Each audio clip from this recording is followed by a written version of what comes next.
How to back up to Google Drive or iCloud from WhatsApp. If you use Android, WhatsApp lets you save chats and media directly to Google Drive.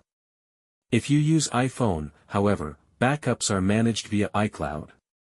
Now let's see how to enable automatic backups and how to perform manual backups. Let's start with Android.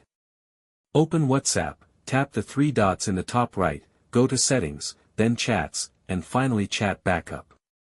Here you'll find the option to perform an immediate backup and the option to configure automatic backups to Google Drive. You can choose the frequency, daily, weekly, monthly, or never. You'll also be asked to select the Google account to which you want to save your data.